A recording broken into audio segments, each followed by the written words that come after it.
following is a presentation of Main Street Media, your source for news, sports, and information on Main Street in Middle Tennessee.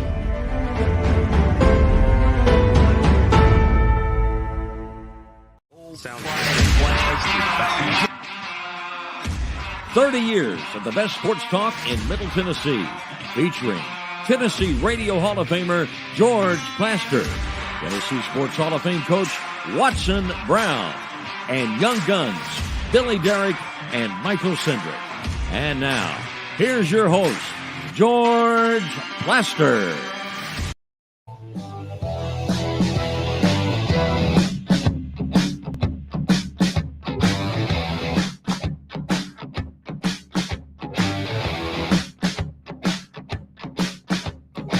Hello again, everybody. Welcome in. It is a beautiful Thursday afternoon in Music City, and we got a great show for you today that has all kinds of stuff in it. Underdog Picks today at 5 o'clock. Mine was a disaster, but we move on. Or do we? Hey, real quickly, before I bring Watson up, couple of things that I want to do. Mark Howard's memorial service was this morning, and man, Hope Hines knocked it out of the park. What an amazing eulogy. Man, my hat's off to Hope. I've done 4 of those in the last 3 years, and I'll tell you, it's one of the hardest public speaking things to do. Especially for somebody who can be a little bit on the emotional side like I am. And then we found out earlier today, and I'm going to read this through a friend that passed this on, a good friend of both Watson and mine, Chief Bobby Russell, passed away last night after battling pancreatic cancer for several months. Going to be missed by a lot of us. What a great man he was. Let me say hello to Watson really quick. I know you've got some great memories of Bobby Russell. Oh, George, he was one of the 3 guys that took care of us, took care of me, and then took care of the whole team, took care of Luke, had a lot to do with travel and getting stuff on and off of trucks. And we called them the Keystone Cops. That was not a cut up. That was what they called themselves. And Bobby, all 3 of them, but Bobby was fantastic. He touched so many players in my 5 years, George, my 5 years. Well, I guess 7, because I think they were there in my 2 years as offensive coordinator also. And these are Vanderbilt guys, and Bobby is just top of the line. There will be a bunch of people miss Bobby Russell. Yes. Our thoughts and prayers go out to his family and to Mark's family as well. Yeah. Let me quickly say hello to Terry McCormick, who was at the service this morning as well. Officially, Terry will have the Daily Titans update. Terry, you may have heard me talk about it. Hope did an incredible job today. He really did. He was certainly on point with everything that he said about Mark. And I truly enjoyed the video that he played at the end, because it was some of Mark's highlights as a sportscaster throughout his career. And I don't know about you, George, but it was great to hear his voice one last time. Yeah, it really was. One of the funnier things, Mark was never, while he was on the air and radio, what I would describe as a great dresser. He basically was Bill Belichick with a hoodie that was even older than the stuff Belichick wore. And Terry Hope kind of called him a slob a little bit. And, of course, the place erupted in laughter. He did. And he also said that I guess he had to teach him that he was in the South, that he couldn't answer the phone with like, "Hey, what do you want?" What do you want? It was great. It was what we needed this morning. Now, let's talk about the Titans. Where do you want to take this? Well, let's talk just a little bit about the injury situation. couple of guys have been added to the report here in the last day or so. Chance Campbell went on the list yesterday, and he did not practice today with a knee injury. And then Ola Adani was listed as limited today due to a neck issue. So that's another situation to monitor because, as you know, they're already shorthanded there a little bit, missing Harold Landry. Ola Adani is their special teams captain and also is probably going to see some snaps at that outside linebacker spot. So it'll be interesting to see and certainly worth monitoring tomorrow to see if Adani can practice and get back out there. And then the two guys that have been missing all week, defensive backs Elijah Molden, Lonnie Johnson, both out with groin injuries, did not practice again. So certainly looking much more dim that they'll be available on Sunday against the Giants. I guess we'll find out tomorrow. Any early word, your gut feeling on Josh Gordon, and does he play on day one? It's a good question. I mean, because they brought him in here. It's going to hinge on several things. One, can he get up to speed, learn enough of the playbook to be able to contribute and do something on offense? Now, we all know that Josh Gordon probably not going to have a role on special teams. So that would be a strike against him in terms of whether or not he's active on Sunday, because you got to figure that the other four guys who are likely to be up, Kyle Phillips, Traylon Burks, and then, of course, veterans Robert Woods and Nick Westbrook-Akina. Now, Woods won't have a role on special teams. The other three might, but certainly if Josh Gordon is up, it would take away a spot that somebody else, maybe at another position, would have and be able to contribute, maybe as a punt gunner and all, because that's a position where they've got to rethink what they had going for them in camp, because Racey McMath was going to fill one of those spots, most likely. So let me bring Watson into this discussion as well. Watson, a lot of us who don't know the first thing about what really goes on behind the scenes in football will sit there and go, what's so hard about this? Just go down and go to the right, and we'll call that a sideline pattern. What is realistic as to how quick a veteran wide receiver can pick up new terminology? Realistic to pick 4 or 5 pass patterns and teach him and put him in when they're going to run those patterns. Something like that. Maybe a certain couple of running plays, might be a reverse to him. Just little bitty things like that, and then he'll grow as the year goes on. I would think it just depends on if they need the special teams guy or not, over putting Josh on just as a receiver, because he wouldn't be on any special teams. But there's no doubt in my mind, if they want him to play Sunday, he could go out there 7-10 plays with 3 or 4 or 5 pass patterns that he's learned here in the last 10 days and perform. It shouldn't bother him. Yeah. Terry, the bigger issue, though, the timing with Ryan Tannehill in those routes, because Ryan really doesn't know how he makes his breaks and cuts in and out of the routes at the top and things like that. So it's a matter of those two working to get on the same page as much or more than it is him learning 4 or 5 routes he can run. Yeah, but in those, he might have 4 or 5 patterns, and that's it. 4 or 5 pass patterns itself, like a deep out or a shallow cross or something that he's going to do. I would think they've had enough time to time that up myself, Terry. But if Ryan doesn't feel comfortable yet with him, he won't be on that 53-man roster. I would think they didn't try to teach him 15 patterns that he had to time up with Ryan. I would think they'd go 2 or 3, like a deep out or a deep post or a quick hitch on the outside. Just a few things, and go out there and do that all week. 4 pass patterns you got to learn you could time up in a week.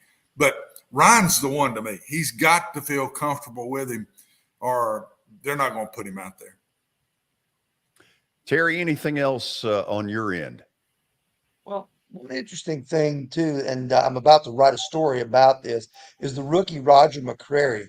It's unusual, but for a rookie, he's going to be actually working at 2 different positions for the Titans. He'll start on the outside, and then when they go to a nickel defense against the Giants 3 wide package, which is probably what they'll be in for most of the game. He's going to slide inside to the slot position, the nickelback spot.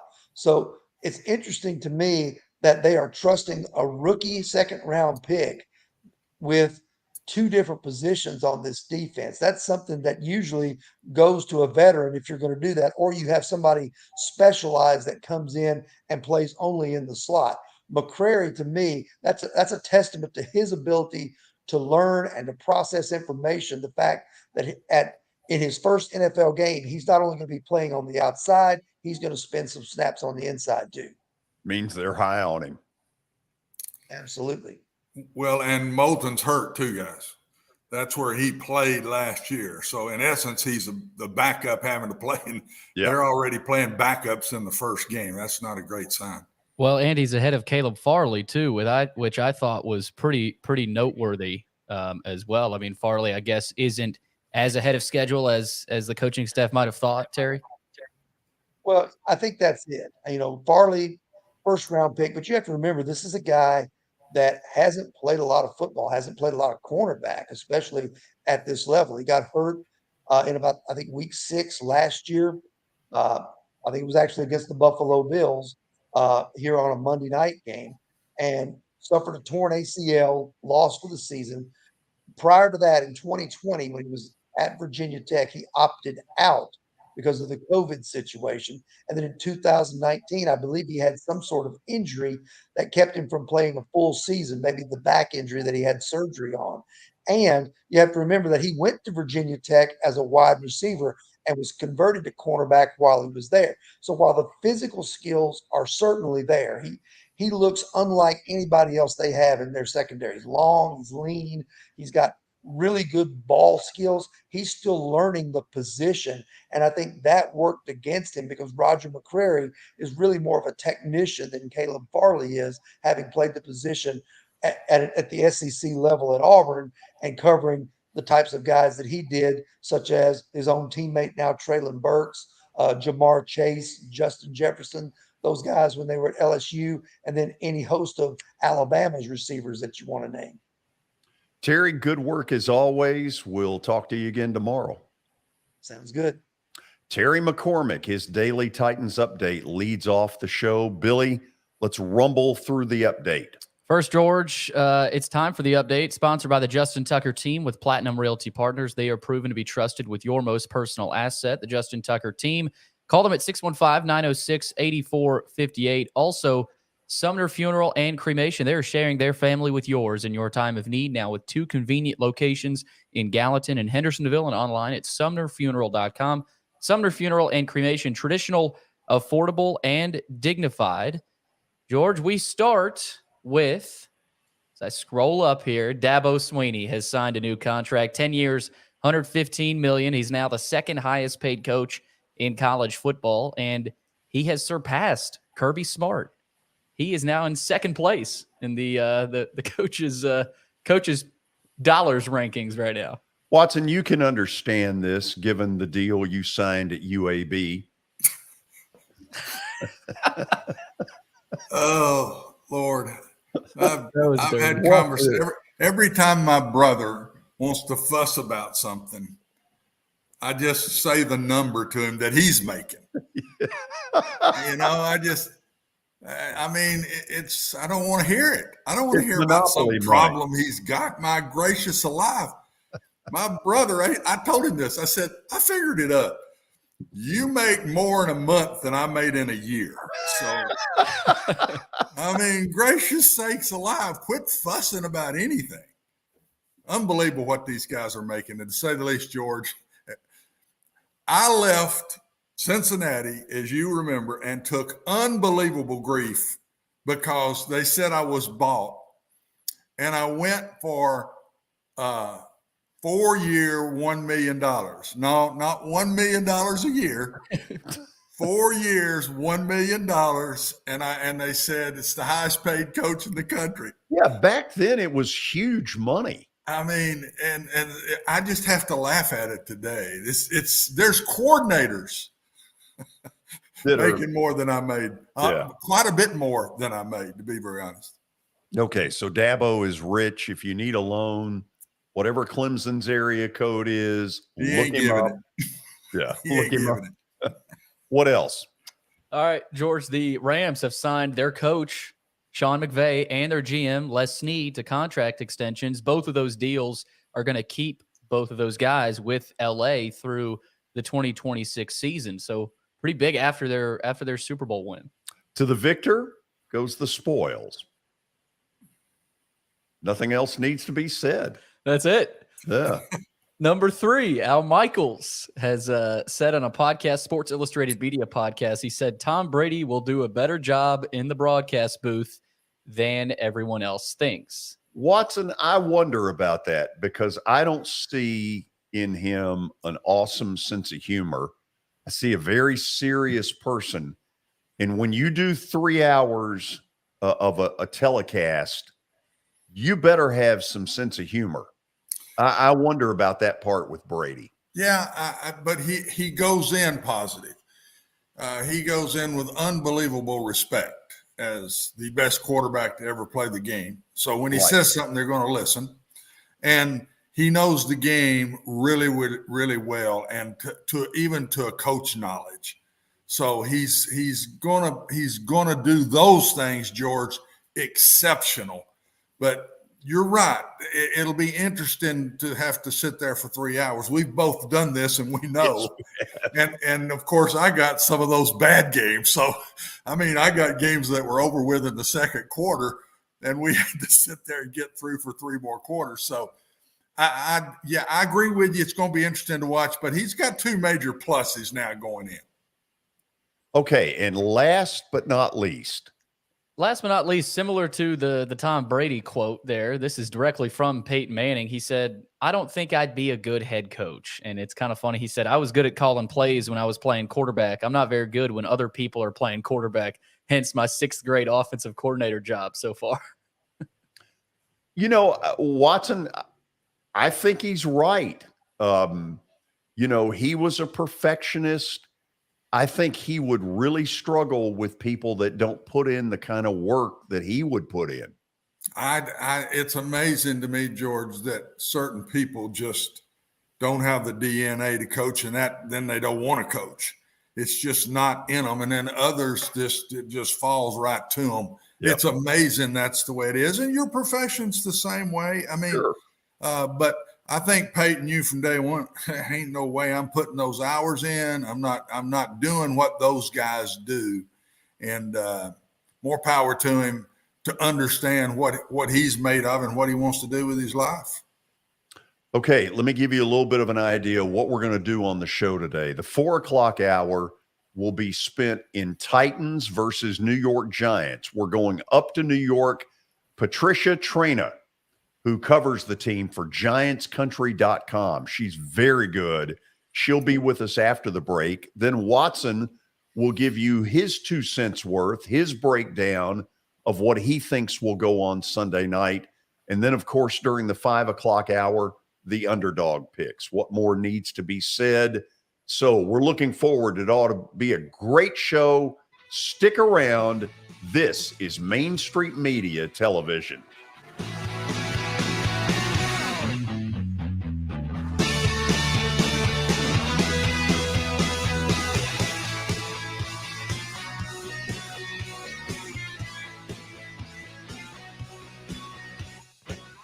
Buying or selling a home can be a very personal experience. Why not go with the team that receives nearly all of their business from referrals? Clearly a trusted name in real estate. The Justin Tucker team with Platinum Realty Partners has sold more than 500 homes in the last 7 years. Voted best in Sumner County multiple times. Proven to be trusted with your most personal assets. Call the Justin Tucker team with Platinum Realty Partners at 615-906-8458. The Justin Tucker team with Platinum Realty Partners, Middle Tennessee's most trusted team in realty.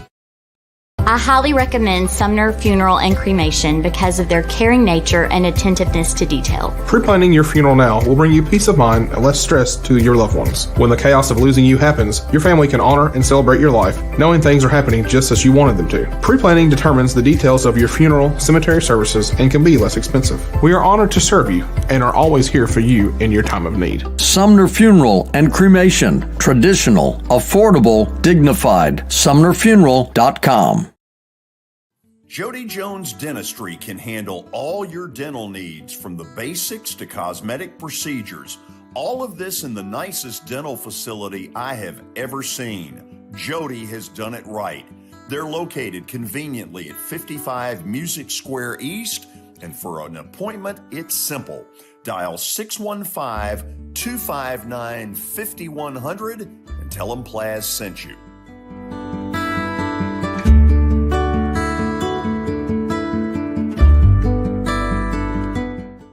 When you're thinking about golf, consider Riverside Golf Links. Under new ownership, the course has improved dramatically. It's now 27 holes, complemented by a 9-hole executive course. Book a tee time now at 615-847-5074 and get ready to enjoy the beauty of golf in the Old Hickory area at Riverside Golf Links.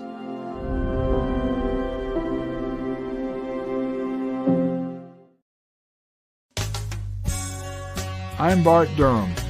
I was sworn in as a lawyer in 1963, and I've been working as a lawyer since then. We're a firm that does exclusively personal injury, a lot of tractor-trailer crashes. Insurance companies will open up their checkbooks when you force them to. We have systems that work. We get the most money for our clients in the shortest amount of time. I'm Blair Durham. My dad and I want to help.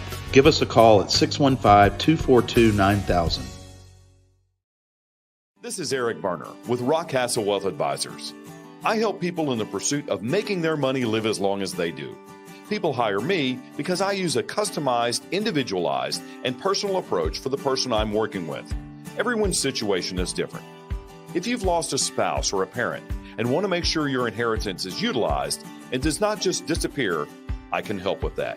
Call me at 615-235-1058 or email Eric at rockcastlewealth.com.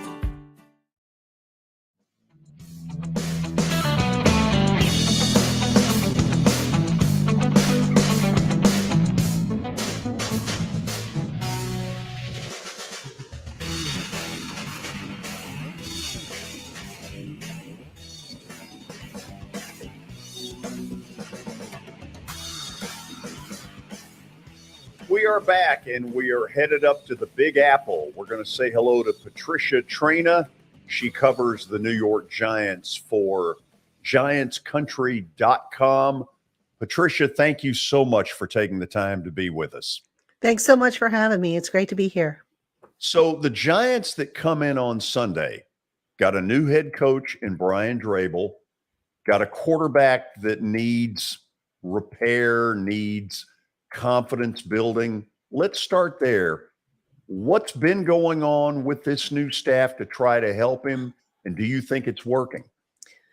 Well, they've come across, obviously, Brian Dable, Buffalo Bills coordinator, worked miracles with Josh Allen, helped him really, find himself as a quarterback. So what he has done is he has come down from Buffalo, brought in Mike Kafka from the Kansas City Chiefs, and they've implemented an offensive system that is a cross between what Buffalo and the Chiefs do. And what it's based on is short, quick decisions, a lot of pre-snap motion, a lot of, taking away some of the thinking process that Daniel Jones maybe had to do in the past. So just simplifying it, allowing him to play faster, allowing him to make this, risky throws that maybe he wasn't making in the past because for one reason or another. So they're really trying to build this kid's confidence up because it is a make or break season for him this year. And, they think he can be the guy, but he has to go out there and he has to show it. How much of the problem is the beating that he's taken in his first few years and what that's done to his confidence? Yeah, that's a good question. I mean, you look at quarterbacks who constantly play behind bad offensive lines, and it can do things to their confidence. And I think with Daniel Jones, what that has done is that has helped throw off the internal clock in his head about how much time he actually has to throw. There are times when, he drops back and he has no idea where the rush is. So that's something that they've been trying to help him with. Earlier in the spring, they were doing exercises with pads and stuff to say, hey, look, we're waving these pads. That means there's somebody in the vicinity. So you better speed up your process, your mental processing part. So they're trying to do little things to help him with that. But they think they have a better offensive line that they put in front of him. That offensive line has to stay healthy, of course, but they're optimistic, I think, moving forward that the offense is going to come together. I love the fact we've got you on because you have watched all this as it's evolved. Joe Judge, in your opinion, why did it fail as bad as it did? I think it was a combination of things. First off, Joe Judge, great football coach. I think he's going to be a fine head coach someday. But he came from really one type of system, the Nick Saban, Bill Belichick system. And those are two systems that were very successful. So I don't know that Joe Judge necessarily understood how to deal with adversity. That was the first thing. When things started to fall apart, how did Joe Judge respond to adversity? Well, he started to micromanage and tighten the noose, so to speak. And you can't do that as a head coach. You have to trust your process that you put in place. You've got to trust the people that you have around you and maybe listen to some of them as they give advice out. So I think that was one thing. Injuries was another big problem. Some players that are no longer here complain that Judge worked them a little too hard. I don't know if that's necessarily true, but I do know that the Giants were the most injured team last year. So I think it was just a variety of things, and it's unfortunate because I like Joe. I think Joe can be a good head coach. In retrospect, maybe he wasn't ready because he hasn't experienced that adversity. And how would I respond if things, go south? So in theory, on Sunday, we've got two of the best running backs in the league, Derrick Henry on the Titans side, Saquon Barkley on the Giants end. Injuries have really curtailed Barkley. Where do you think he is right now? And will he ever be as electric as he was, let's say, day one of his rookie year? Yeah, Barkley's healthy. I mean, he showed in training camp that he was cutting, he was running, he was doing all the stuff that, lit up the scoreboard, if you will, in his rookie season. Now, that's going against his teammates, obviously. We have to see it in games. Will he be the same player he was in 2018? Well, this offense is built to encourage that. They're going to get him out into space a lot more, maybe reduce the number of times they sent him into the teeth of the defense where he just wasn't successful. So they are doing things, they are tweaking things to play to Barkley's strengths. But again, like everybody else, you just got to go out there and do it. You can only lay so much groundwork. There comes a point where you have to just pick up the baton and just run with it and show that you can get across the finish line. Talk to us about what they've got in the wide receiver world. So, yeah, they've got guys who injury histories. Kadarius Toney, the first-round pick last year, got banged up, missed, I think, 6 games. This past summer, he was missing time as well. Kenny Golladay, the $72 million man who had no touchdowns last year. I mean, I still can't wrap my head around that one. He had some injury issues. Sterling Shepard is coming off of a torn Achilles. So they've got their top 3 receivers out of the 4. And then you've got the rookie Wan'Dale Robinson, who, they drafted this year. But 3 of the 4 receivers have injury issues. And what's that old saying? The injured are going to get injured. So the Giants are really hoping that those guys are healthy. But more importantly, the interesting thing about this offense is the receivers need to be on the same page as the quarterback because there are options that the receivers can run. And Daniel Jones, and I wrote about this over Giants Country, Daniel Jones did get a whole lot of preseason game action with some of these receivers. They didn't get a lot of targets. And I'm a little concerned that maybe that passing game might not be as crisp and as sharp as it will be maybe in a few weeks. So if I'm the Giants, maybe I'm relying a little bit heavily on the running game this week against the Titans, which is no small, which is not going to be easy. The Titans have an outstanding run defense, but that's how I would kind of approach it. Patricia, hold on to this. This may be the most useful thing that comes out of this interview for you. My buddy Frank Wycheck used to say this about injuries. You can't make the club in the tub. I've heard that. Yep. And that applies to the Giants. That's for sure. Watson, I know you're going to get into the quarterback stuff a little bit more, so take it away. Patricia, I thought this was the Giants made a great hire here because it fits the players that they have. The Bills, quote, Chiefs offense is built on space and speed and quick releases quarterbacks. And honestly, I thought all three of those fit the Giants. It's going to be real interesting to see. I really thought it fit Barkley. And I think what the Bills do and the Chiefs do is they'll take their fast guy out some and don't let him have those inside runs and use him in all the other ways, and he's going to get some. And then the quarterback play to me it fits him. It fits exactly what they're doing. I think he's going to have a good year myself, and it covers offensive lines. You don't have to have just the strongest offensive line to run this style of stuff. The other thing, Patricia, to me is the thing that has to happen, though, you got to stay within the chains, because if you don't complete those early ball control type passes and you get in third and long, then it really gets tough, and they really start coming after you. So I can't wait to watch it and see. But I think it fits the personnel they have on this football team. And the Giants a year ago, the last few years, have just been knock you down style of stuff. And I just personally don't think Barkley is a knock you down back.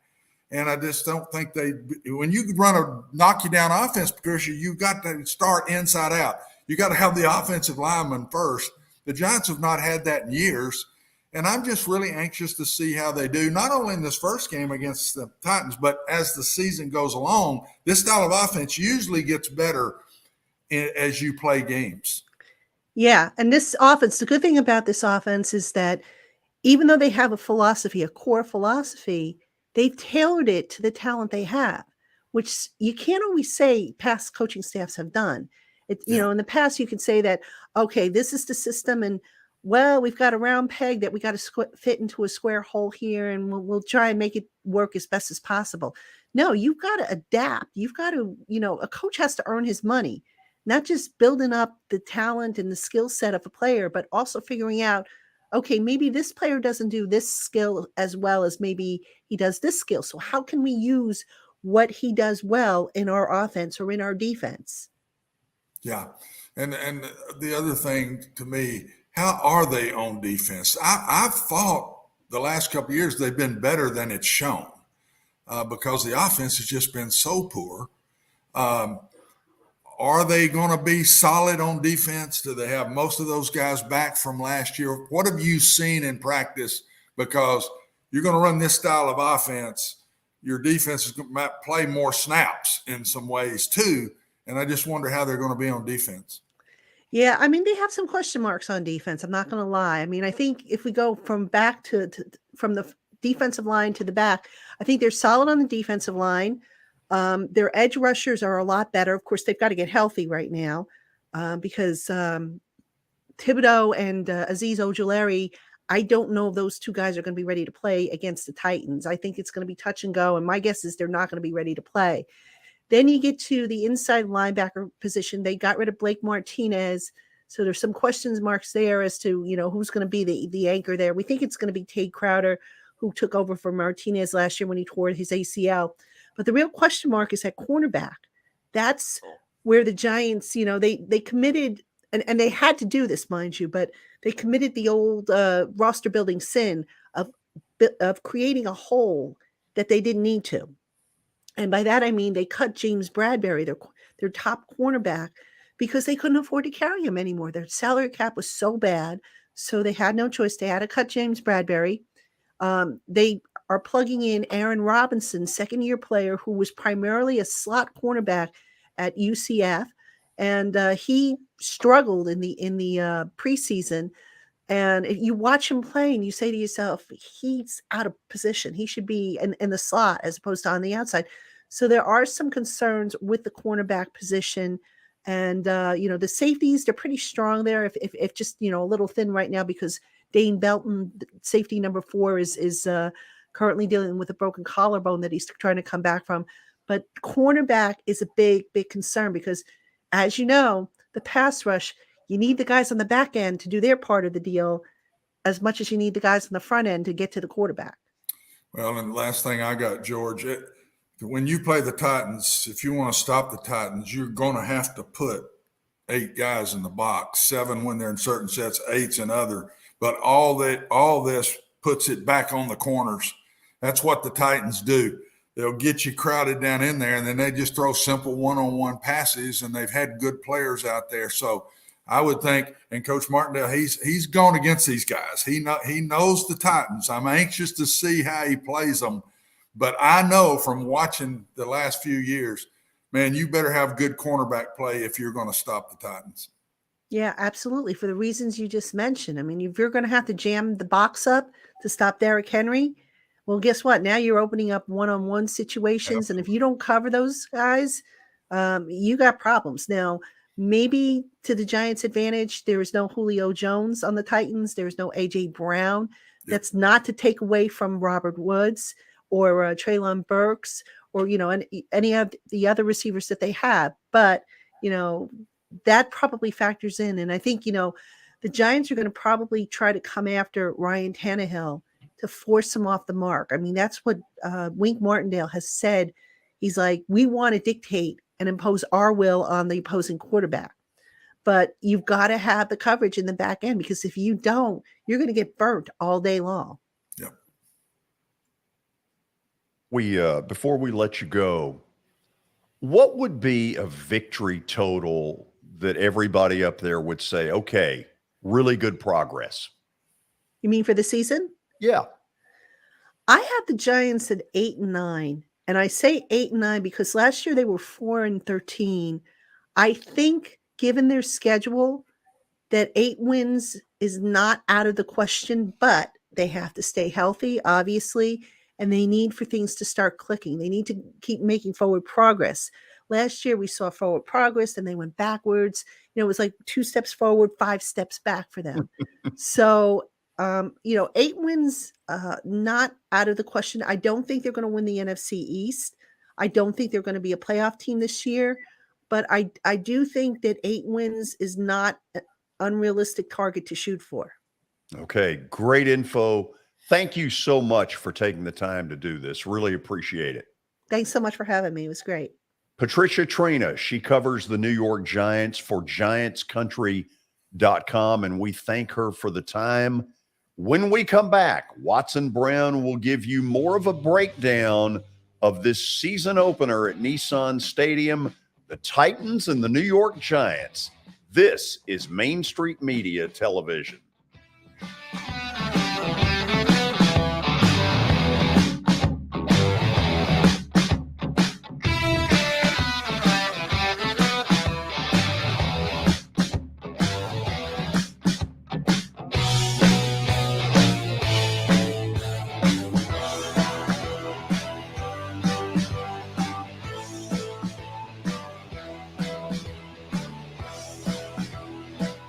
For Dustin Timmons and Joey Donnelly, they welcome every opportunity to serve and satisfy their clients. Whether you are looking to build your dream home or renovate your current home, their team will ensure that every client and remodel is unique, luxurious, completed on time, and within budget. Contact them today to set an appointment for a free consultation or to view some of their completed projects by logging on to DonnellyTimmons.com.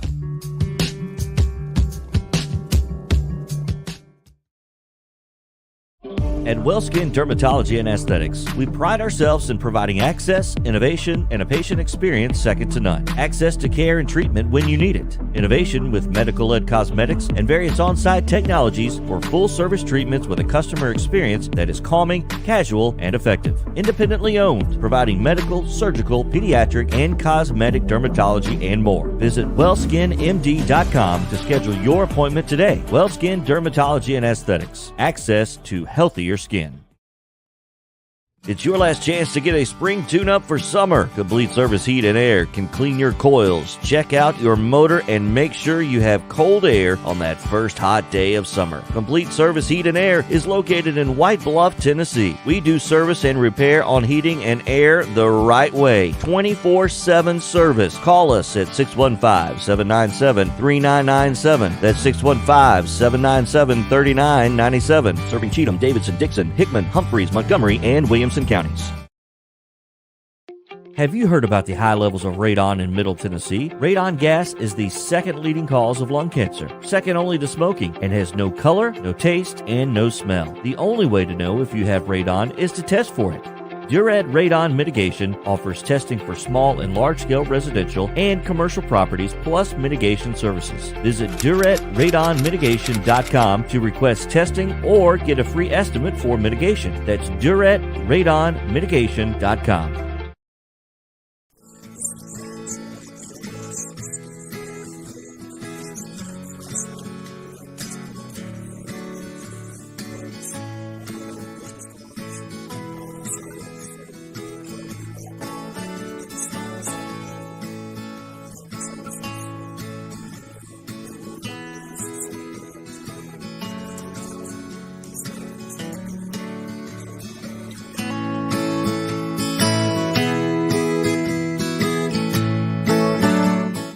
Since 1865, the First Baptist Church of Gallatin on Winchester Street has served its community by catering to the least, the last, and the lost, providing a church of welcome used by God to save the lost, transform the saved, and impact its community. As a proud multi-ethnic congregation, Pastor Derek Jackson personally welcomes you to join them in fellowship Sunday mornings at 8 in person or at 1045 in person or online at firstbaptistgallatin.org. First Baptist Gallatin on Winchester Street, serving with open arms as a true church of welcome.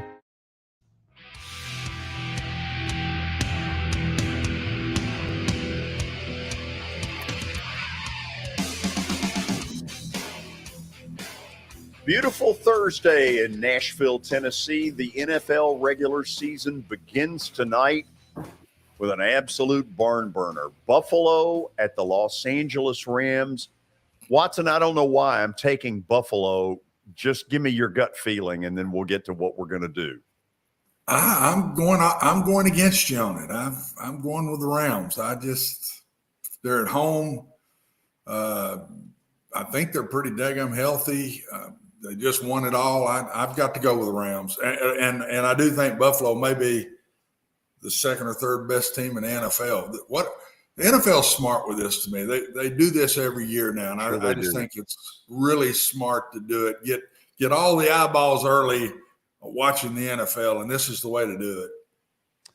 Okay, so I am basically plagiarizing here, but it's about a 35-year-old plagiarism. In the old days of Jimmy the Greek, when he and Brent Musburger would do their picks, for a while they used what I call, and I don't know what the word is, a check mark system, where they would break down a game with check marks. And so I've got Watson doing that today on Sunday's regular season opener between the Titans and the Giants. So let's start at the top with the running game. Obviously, that is the Titans' bread and butter, but Saquon Barkley could have some moments where that check mark for the Titans might go a lot closer to the middle, more like dead even. It could. I just think the Titans are built on Derrick Henry, whereas I think the new offense of the Giants isn't just built on Barkley. So I think the importance of Derrick Henry and getting him going will be the difference in the game. If he hits his 100 or more, they're not going to lose the ball game. I put a check mark most definitely to the running game. Even though, George, we've had question marks all preseason on this offensive line, they've yet to play together. In the way these coaches are doing it in today's world, it doesn't seem like that matters anymore. I was listening to Patricia talk about the Giants and said their receivers haven't been out there with their quarterback in hardly any of these games. Titans have done the same thing. But I do believe if the Titans are going to be good, that one's going to be marked in their favor all year long. Okay, let me get a gut feeling from you. I thought when Barkley came into the league, man, you talk about electric and could do it all, but he's had a bunch of injuries. What do you think he is today? He's a scat back. He's a guy you put in space. You run draws, you run sweeps, you run a trap. You're that type of back. And they tried to make him a power back, in my personal opinion, and his body is not built for that. Ended up getting hurt. I honestly, George, that's easy for me to say, but I really believe the injuries came from the style that he had to try to play in. And if I've got Barkley, I'd do exactly what DeBoll and whoever the guy that came from the Chiefs sounds like they're going to do. And I think you'll see a different Barkley, and I think he's going to play well against us Sunday. Okay, let's go back to the check mark, because you have basically dead even. When the check mark is right on that line, that's Watson saying dead even, Titans and Giants. Yeah. Well, the Giants haven't exactly been, Joe Montana's 49ers throwing the ball. I think I'm right. This is you saying you're not real sure about the Titans and what they bring in the throwing game either. If I could, there'd be a big old question mark sitting right between both of them, because I don't think either side knows. We lost Watson. And Julio Jones out of this, two Pro Bowl guys, and a quarterback that didn't finish strong last year, and yet you haven't played him at all this year to know, question mark. Patricia just told us about the Giants. Their guys have all been hurt and hadn't done a lot in the preseason. They're going to play Sunday, and their quarterback, Daniel Jones, most definitely has question marks. So I think it's dead even, because we don't know about either one of them. Watson, for the Titans throwing game to be any good this year, does this young guy, Kyle Phillips, have to sort of step up? Is he maybe the piece of the puzzle that we maybe, I don't know, underrating might not be the word, but we haven't seen him a lot. But what we have seen, we like. Yeah, he and the tight end are going to catch all those ball control passes. But I think when it comes down to it, this offense is built on stop Derrick Henry, and how you're stopping him is how we're going to throw the ball. And so I put it back on Woods and Burks. In my opinion, they're going to have to be bona fide football players on the outside, and now maybe Josh Gordon. To me, George, when we're not, we get behind the chains, whatever. That's when the tight end and that inside receiver starts showing up more. Tight end's going to show up on crossing routes on nakeds and boots and that kind of thing too. But I think it's on our wideouts. And if we don't play really, really well there, you think back about the last 2 years, the big plays in the passing game have come off of faking the ball to Derrick Henry and throwing it to these wide receivers. I can't tell you how many balls A.J. Brown has caught off of play action pass. They're not going to change this offense. You're going to see Sunday afternoon late, you're going to see the same offense you've seen the last few years. Other than I think they will throw it a little more to the inside guys is what you're alluding to, and I do think that's going to happen. Okay, let's go back to the chart. We know the Titans are at home. Duh, even that I can figure that part out. Give me the special teams advantage for the Titans. Well, it's just because we've been really good there, but we've got a new punter. So we've saw him in the preseason. He's fantastic, unbelievably strong leg.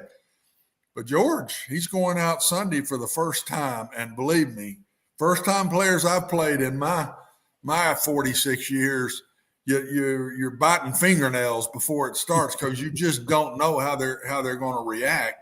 And I've got a check there for the Titans just because we've been good at special teams.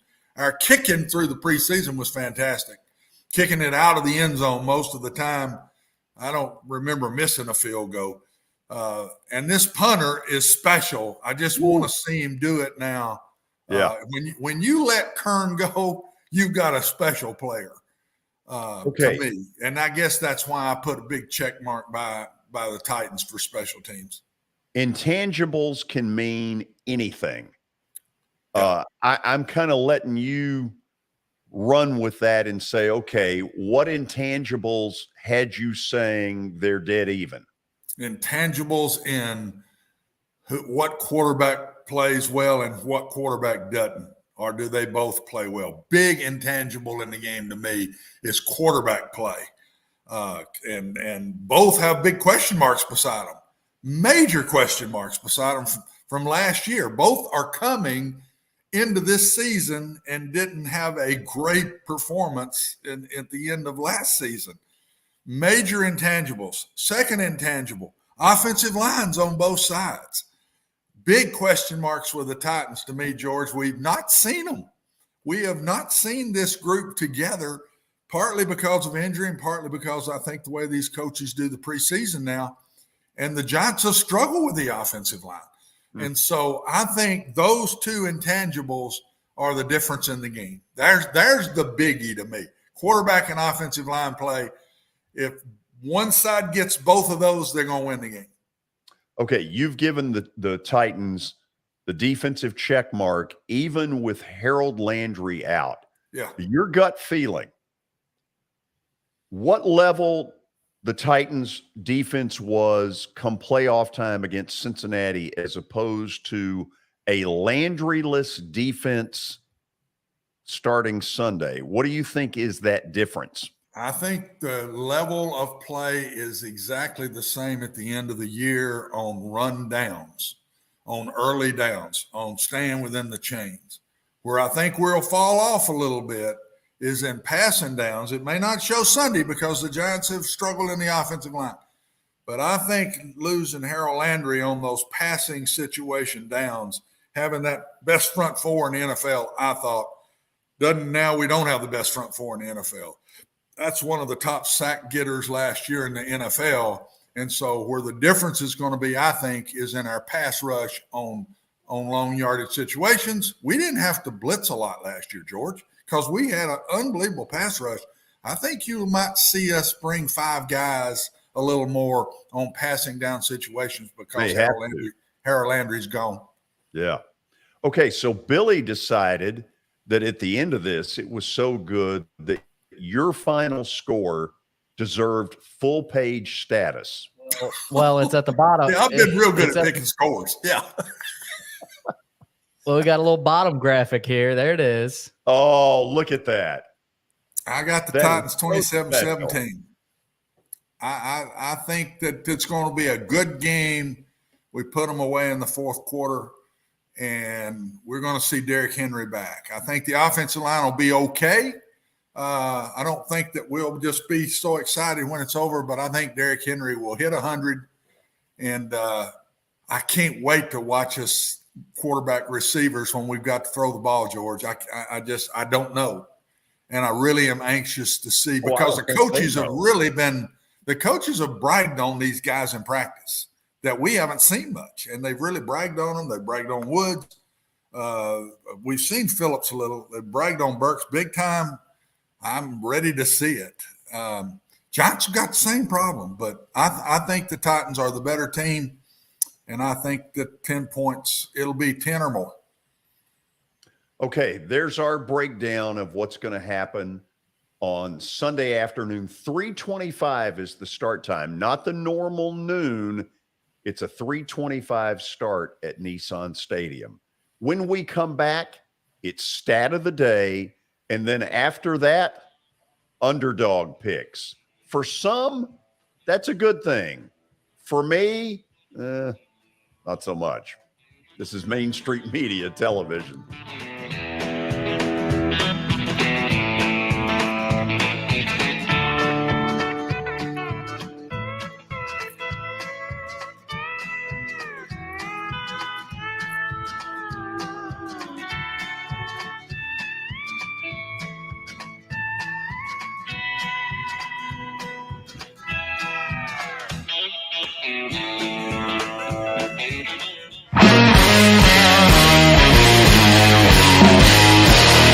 Tell me a little bit about your company. So One Stop Realty has been around since 1974. We are your hometown brokerage. It is family owned by me. We have 30 agents that are waiting to help you with all your real estate needs. That counts as residential, commercial, and property management. We also will be getting into the auction business at the end of this month as well. We have listings that range from every price range that you can think of on the real estate market. I know Shelly Tucker has a new listing coming up in Gallatin. Heather Patton has one in Madison right around the corner here. I have one coming up myself. We have everything you need as far as real estate, and we have the expertise to help you out. Beautiful. Give them a phone number. Phone numbers for the office is 615-822-0750. You can find us on the web at www.onestoprealty.tn.com. Thanks for getting involved with us. George, really thank you for appreciate having this. Yeah, it's going to be fun. I think so.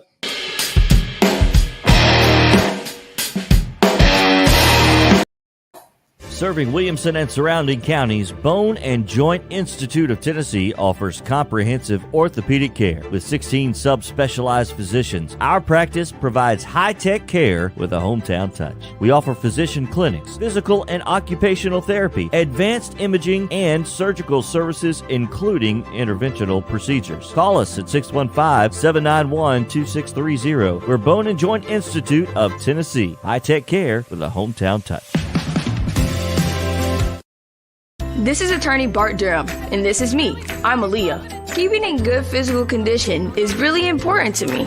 But when I had a wreck with a tractor trailer truck that hurt my legs so bad I couldn't work for almost a year, I knew I needed a lawyer that understood tractor trailer cases. So I called Bart. Bart gets millions of dollars for his clients every year. At Bart Durham Injury Law, we've handled hundreds of tractor trailer cases. My dad and I want to help. Give us a call at 615-242-9000.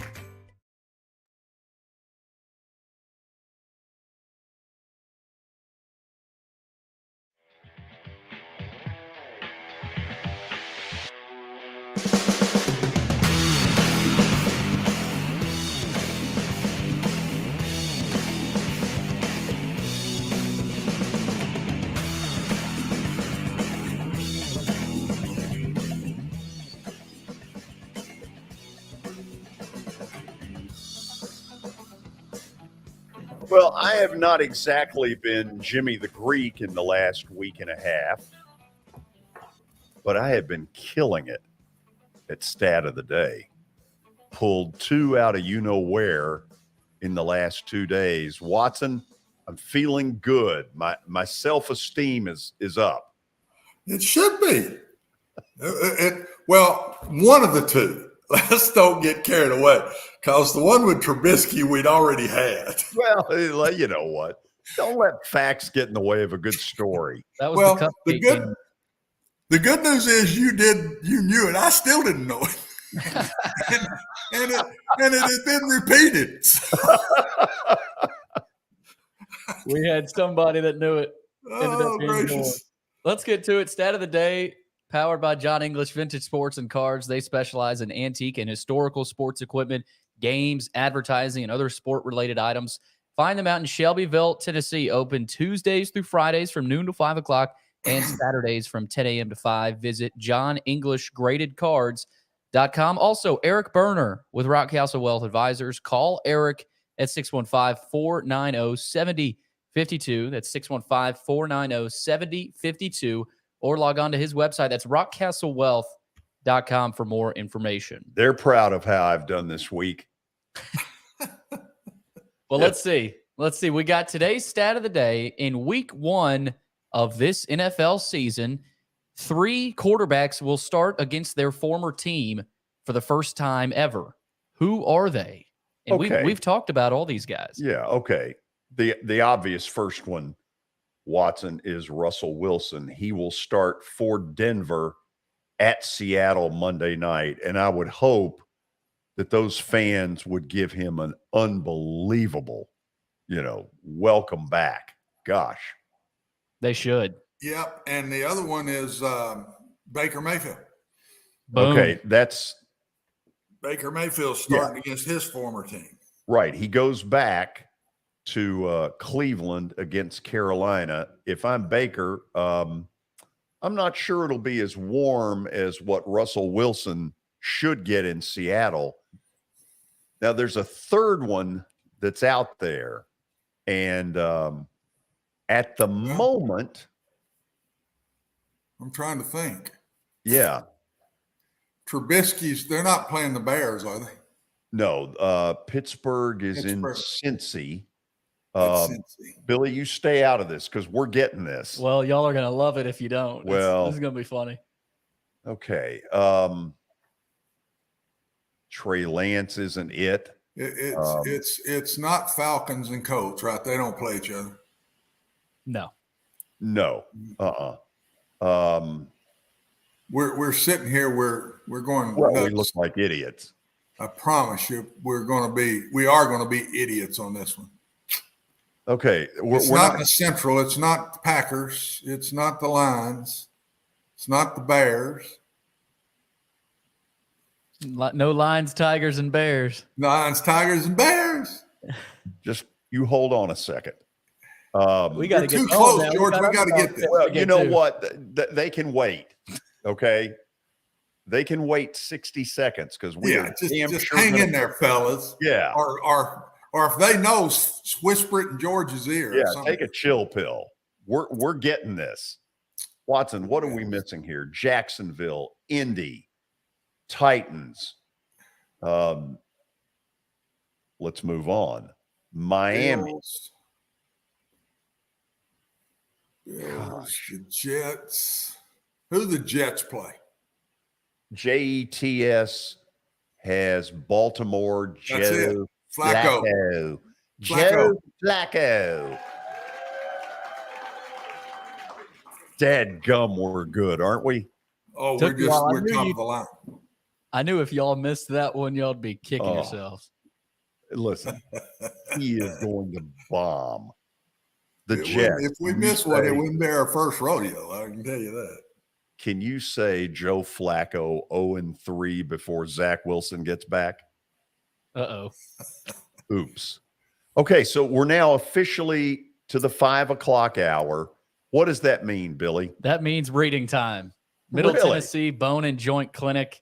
They combine state-of-the-art orthopedic service with a family atmosphere. Whether it's a sports injury, a sprained ankle, or a major joint replacement, Middle Tennessee Bone and Joint has the staff, training, and equipment needed to take care of any patient in any circumstance. Their mission is to provide high-quality, specialized care in a compassionate manner to the people of Columbia and Middle Tennessee. Visit their website, mtbj.net, for more information.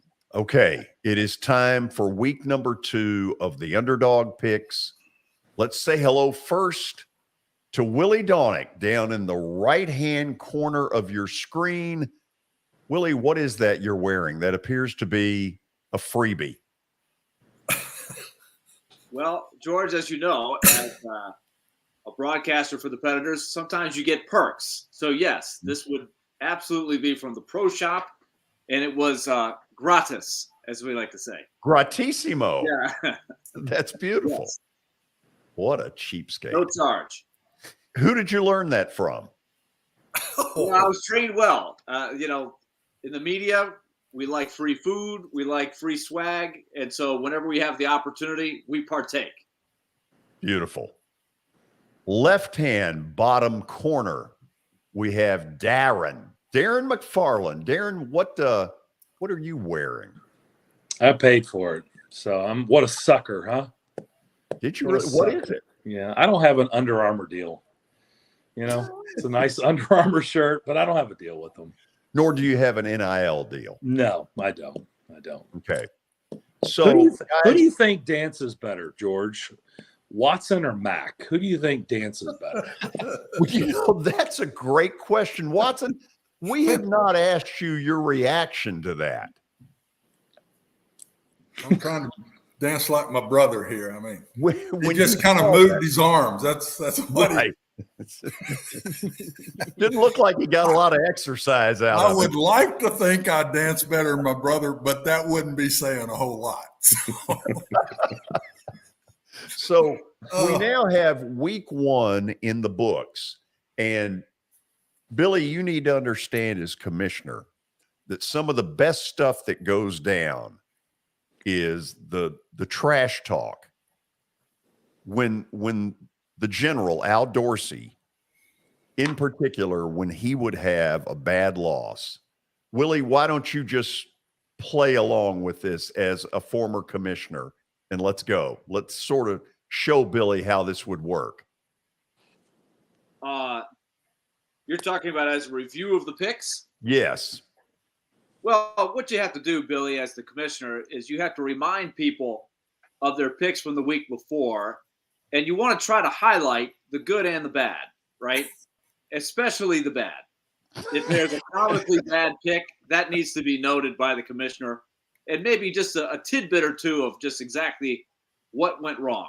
And maybe then you reach out to the contestant and you ask them, when this moment happened, where were they? Were they watching? And what was their reaction? And or did they stop watching? Well, for instance, okay, no matter what happened with the general who won 5 years in a row, but in bad times when he would get ripped in a game, Willie would read the score and I would immediately pop in, General, your reaction.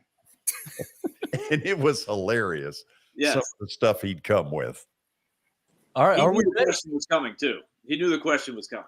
Oh, absolutely he did.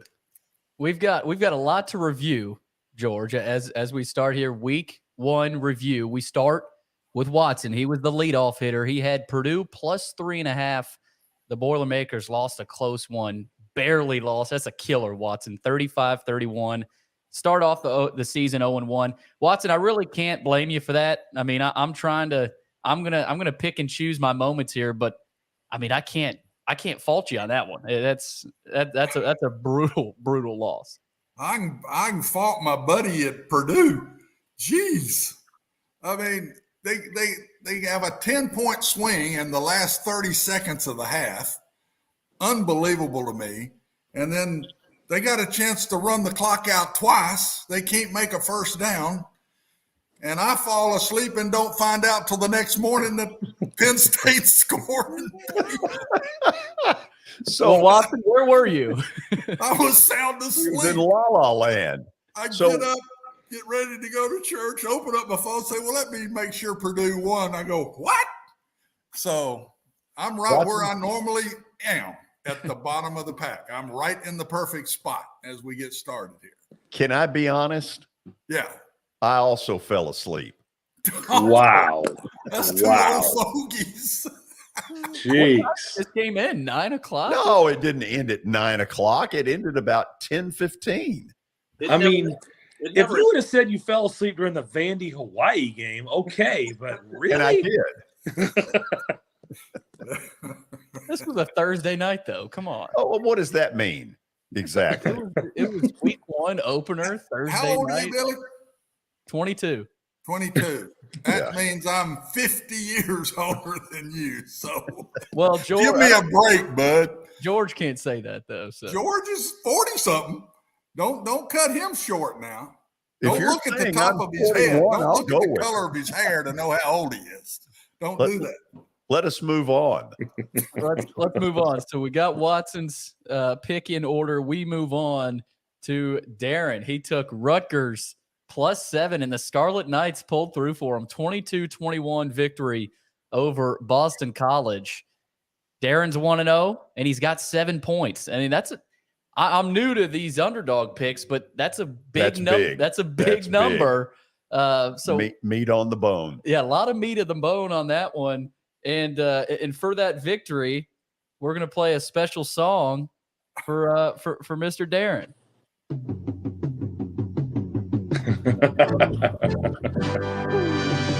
Indian fever, it's catching fire with everyone.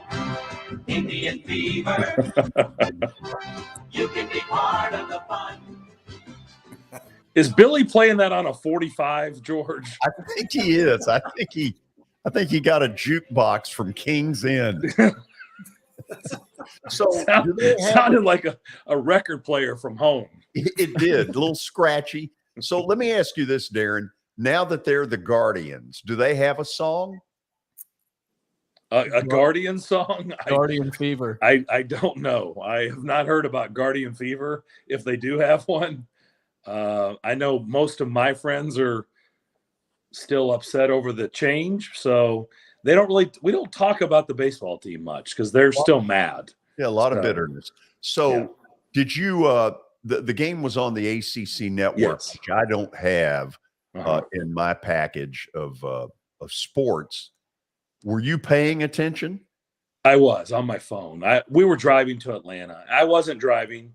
The wife was driving, and I was like literally, it's a little bit embarrassing, but it's fun because of this contest. But I'm like doing fist bumps in the car over watching Rutgers and Boston College. I mean, it's kind of a sad moment in my life. It is. Because I don't know anything about either one of them, but I'm like fist bumping and giving high fives to my son for Rutgers and Boston College. So yeah, I was following. You know, Darren, that's what it's all about, though. I mean, that's what true. Week 1, and you've already got a game like that to celebrate. He's up a touchdown. Darren, here's what we do know about Rutgers. They wear red.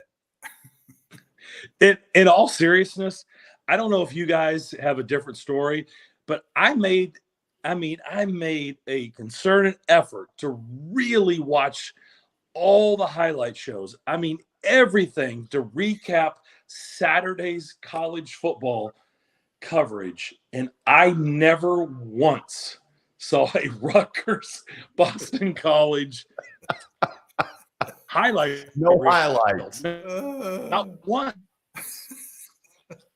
Nothing. That is a tragedy. So I don't know. I was happy about the outcome, but I guess nobody cared. Hey, it was kind of an ugly win, but sometimes you need those. I mean, 7 points. That's quite the way to start the season. It's a touchdown. Again, can't fault Darren, but these next two guys, brutal. Willie Donick took West Virginia +7. Mountaineers lose 38-31. Willie starts the season 0-1 as well. Willie, this isn't as bad as Georgia's loss.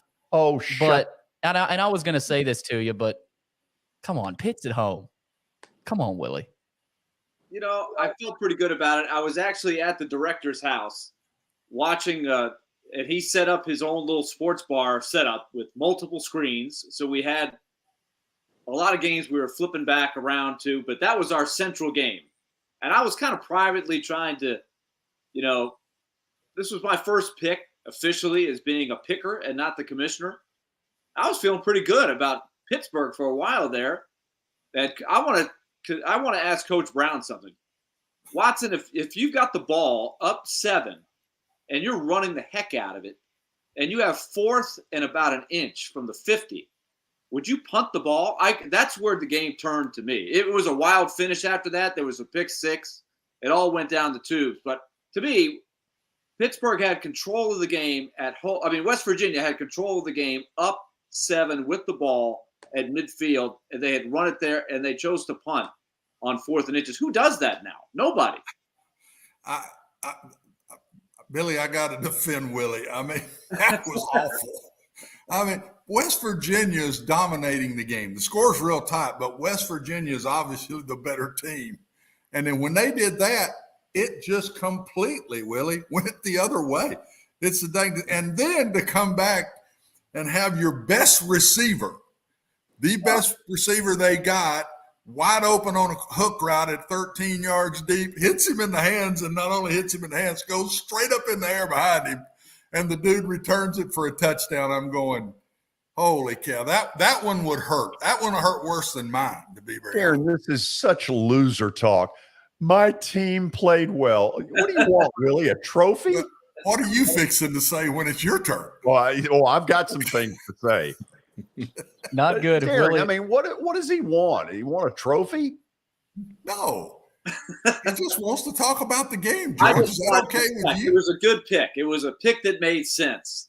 Oh. For a while there, and it Okay. just crumbled. It crumbled like a cookie. Yes. Meanwhile, here's one that didn't make sense. Yeah, meanwhile, this one did not make a whole lot of sense. George took North Texas +11. The Mean Green lost 48-10. 48-10. Okay, so I mean, so let me talk first, and then everybody can just pile on. So Saturday night, I had a very elaborate setup. One TV was on Utah, Florida. The other was a combination of the Braves, Marlins, the Mets going down to Washington, and Dylan Cease very close to a no-hitter. Darren, I did turn to CBS Sports Network. Okay. They had just gotten through playing the anthem, and it's 10-0 SMU. And I'm like, screw that. But I also noticed not a real big crowd at all, North Texas. Sections available. Do they have sections at North Texas? Open seating. GA. General admission. Wherever the hell you want to sit. What time does the game start? When can you be here? George, so you stayed awake for this whole game? Yeah. Okay. What time was this? What time did this game end? It was a 6:00 game. Okay. Billy, I stayed up pretty late. I watched the first half of Boise's debacle.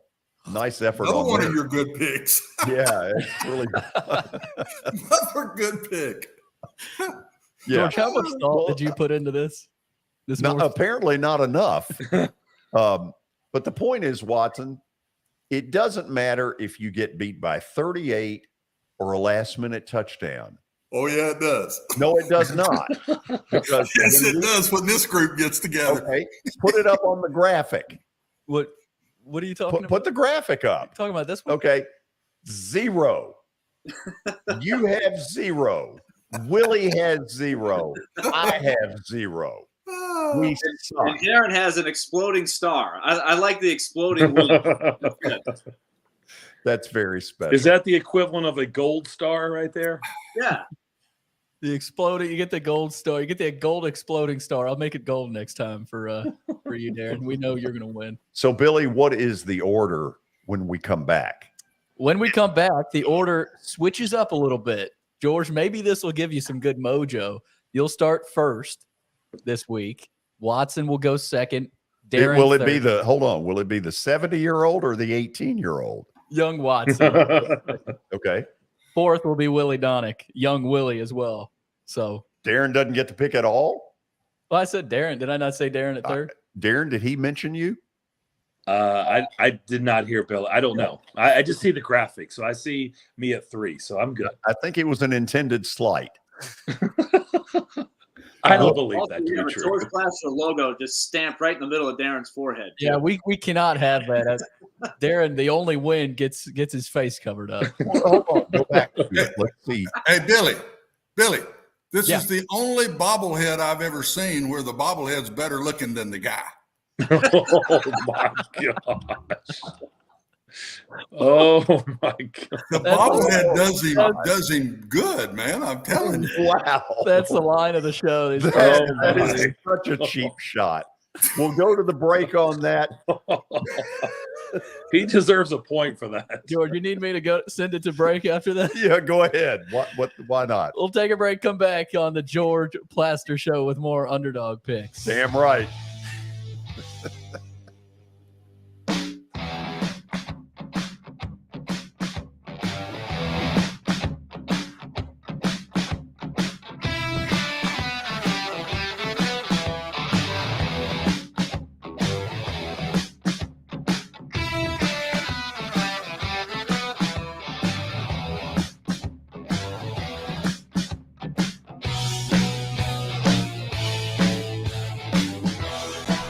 Hey everyone, I'm John English. This is Keith Wallace, and we would like to welcome you to John English Antique Sports and Cards in Shelbyville, Tennessee. We specialize in graded and ungraded sports and non-sports card, vintage wax boxes, and unopened cases. We have a large selection of PSA graded cards. We also specialize in old sports collectibles, baseball, football, basketball, golf, and tennis. You can find it all at John English Antique Sports and Cards. We are happy to be associated with Nashville's greatest sports antique, George Plaster.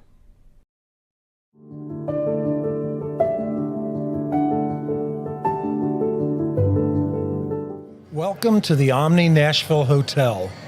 Urban elegance with a vintage touch. Our 800-room hotel opened up in the fall of 2013 with 746 guest rooms and 54 suites.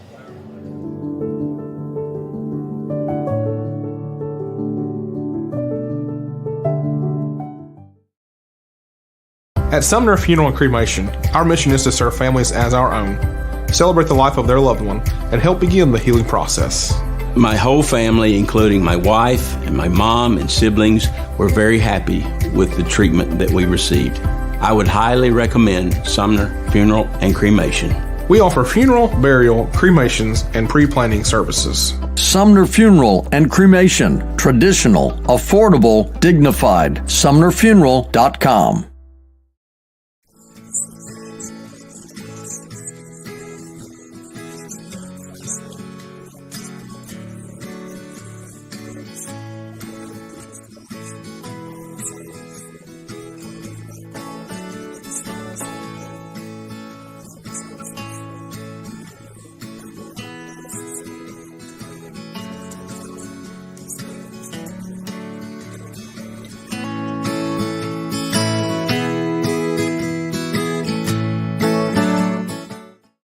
This is Eric Berner with Rockcastle Wealth Advisors.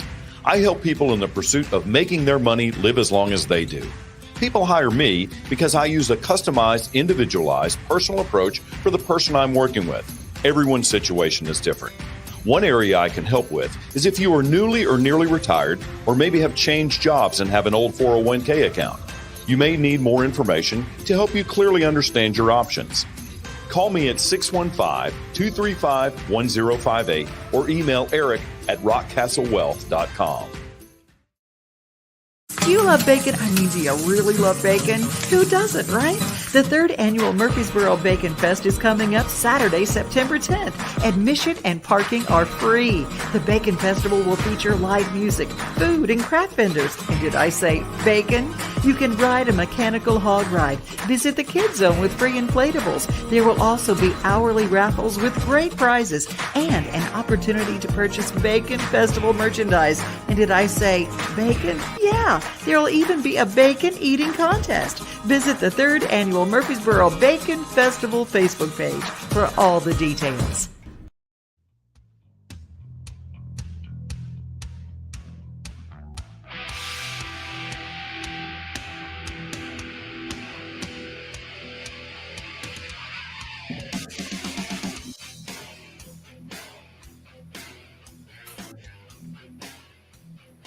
We are about to get down to the business of the Underdog Picks for week number 2 of the college football season. But first, our commissioner wants to read to us. Yeah, George, Sir Speedy. It is time for Underdog Picks, and they are making these picks possible. Whether you need top-notch printing, custom web design, or a direct mail marketing campaign, they are ready to help you out. Get the quality products, services, and experience that your business deserves. Partner with Sir Speedy today by logging on to their website at sirspeedy.com. All right.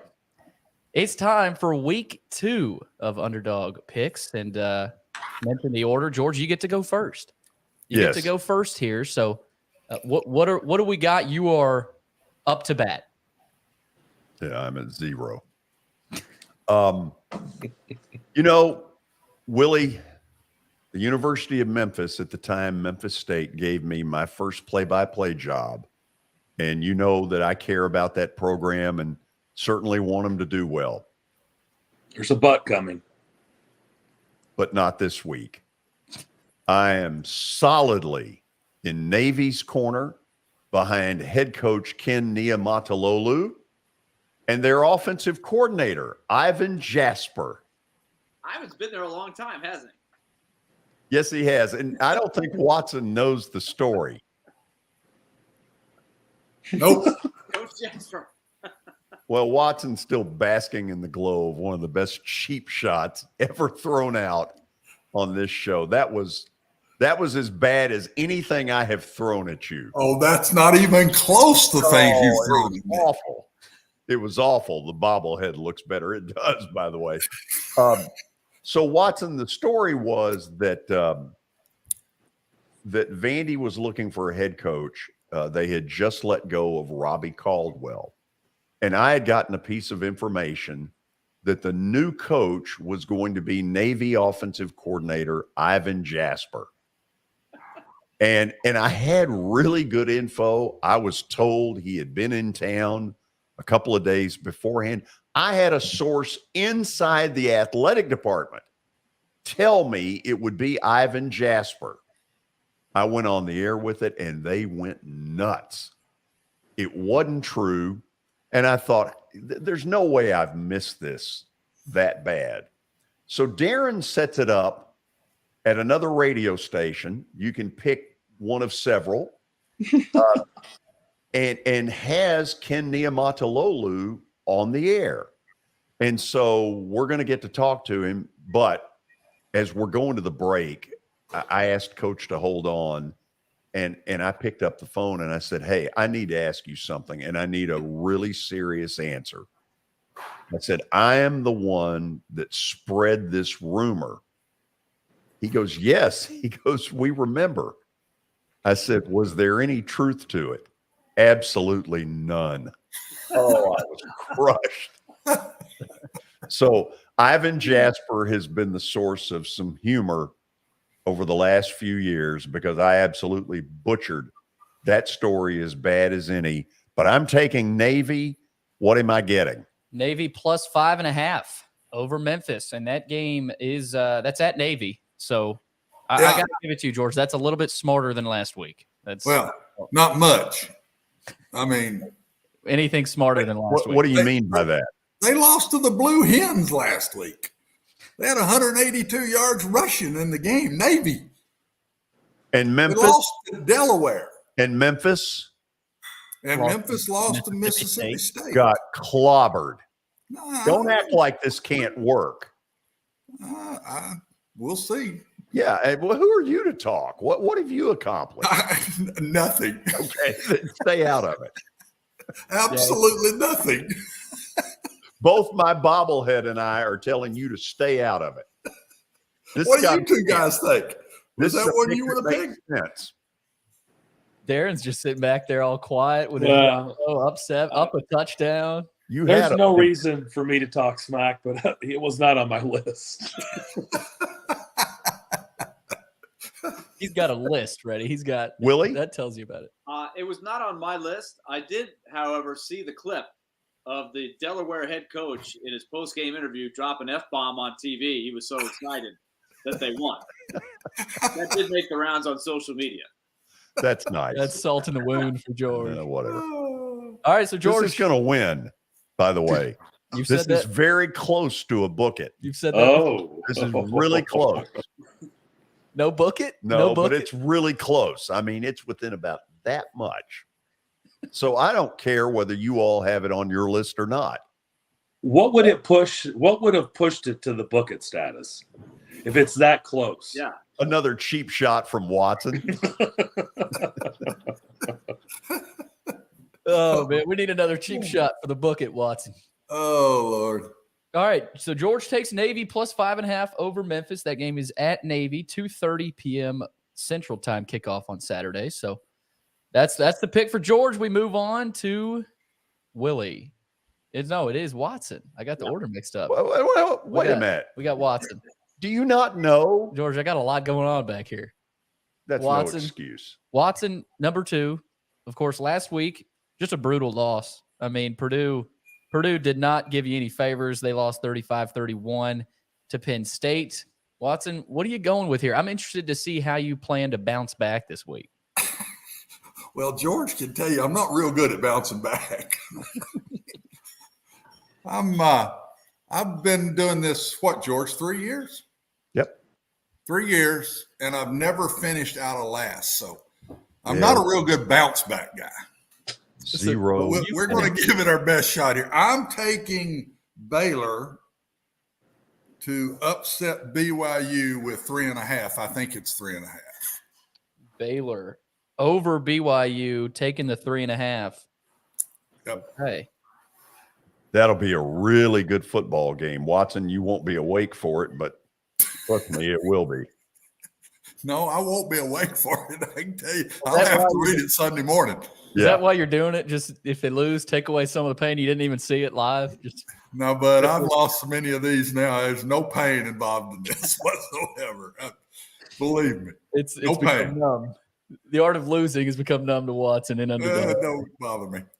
So there it is, Watson. Baylor plus 3.5 over BYU. So we'll keep an eye on that one. Up next, it is, I keep forgetting this dang order.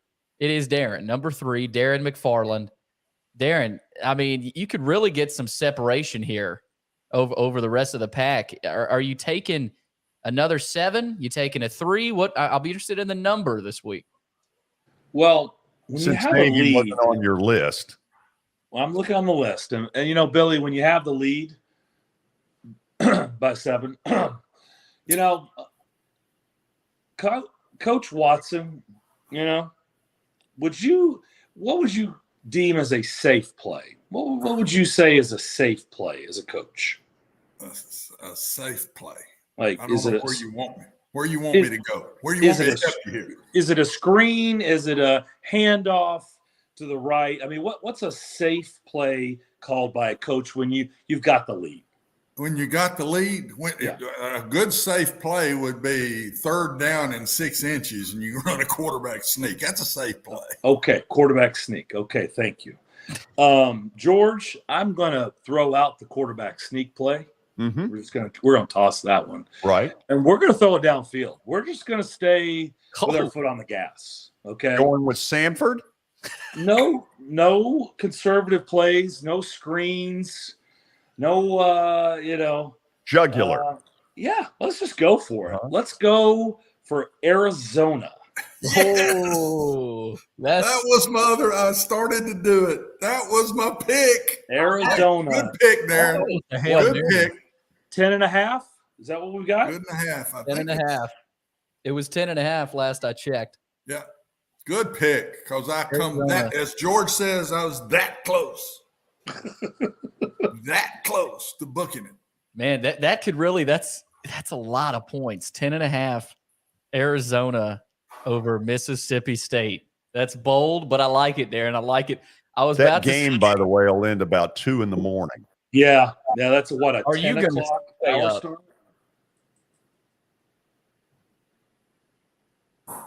Oh, we lost you there for a second, Darren. Are you going to stay up for this game? Negative Ghost Rider. Probably not. Negative Ghost Rider. Because we will have probably my son's in a baseball tournament this weekend. We'll have probably an early Sunday morning game, so probably not. Okay, unless, you have to check.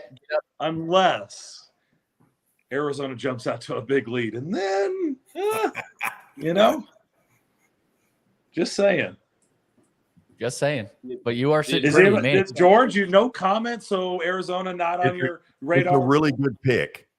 It's an extremely good pick. That was very sincere. No, it is. It Sincere. is. There was George. nothing insincere there. You'll know when I'm not sincere. This is dangerous, though. I mean, if Darren gets up to a big lead. Oh, you know what? It's a long year. He's got a potential 17.5 if he wins this one. Knock it off. Willie's pick is really important. Somebody's got to carry the weight. Willie, tough week last week. Of course, I thought you would have had that one. West Virginia +7. They lose 38-31 at Pitt. Can you stay within striking distance with Darren? What you got, Willie? Well, we have to soldier on. This is the second straight week that I've picked right behind Darren, and he has taken the pick that I would have picked. Last week it was Rutgers.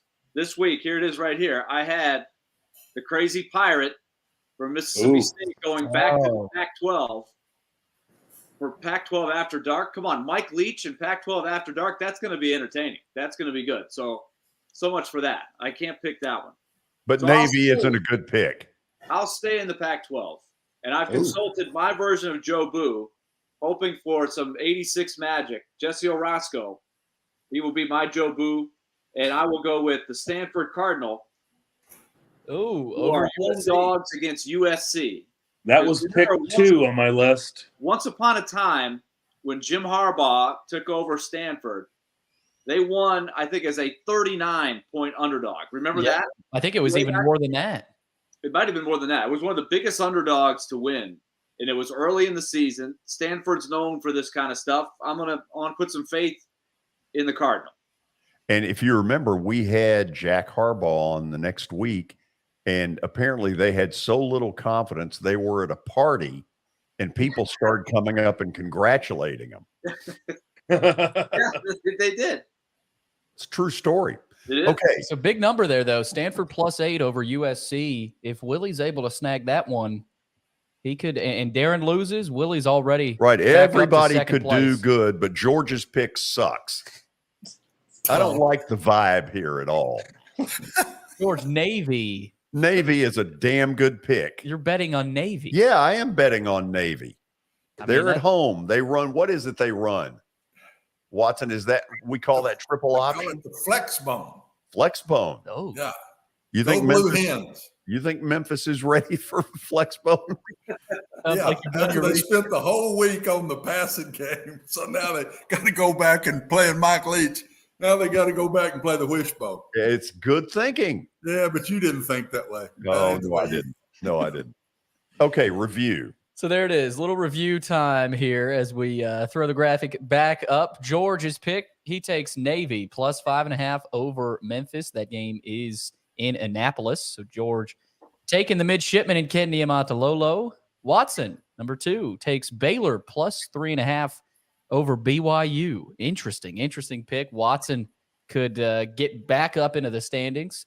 Darren takes Arizona 10.5 over Mississippi State. Bold pick, but if he wins that one, look out.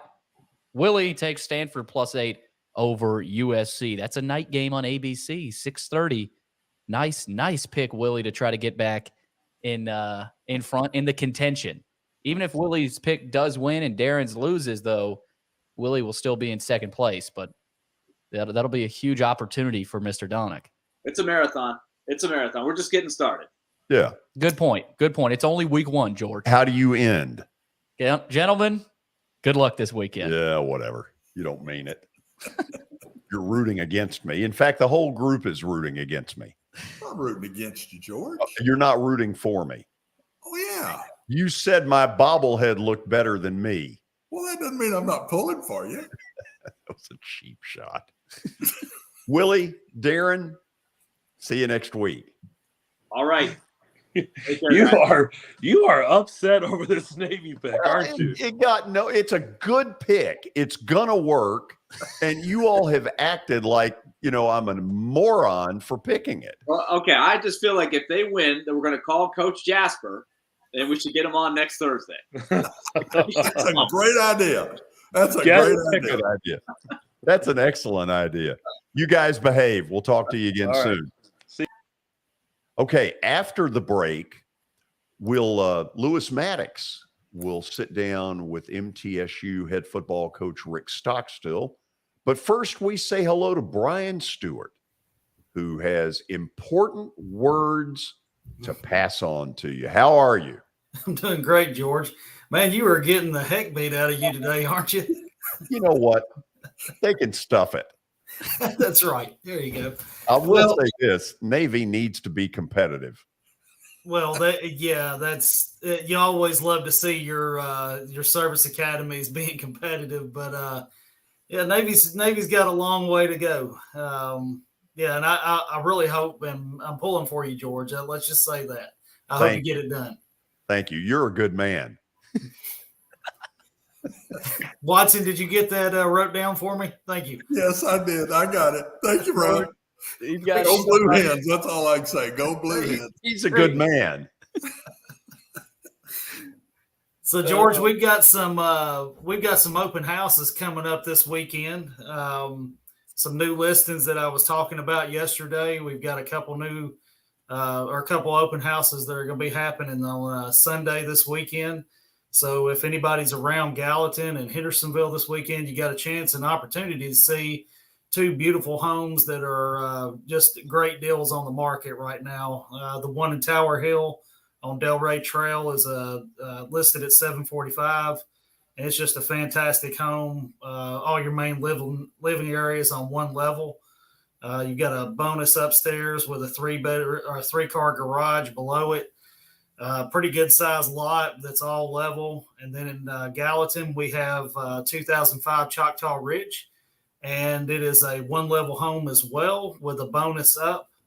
Just a great opportunity to get in some great neighborhoods, Tower Hill and the Lake Rise subdivisions.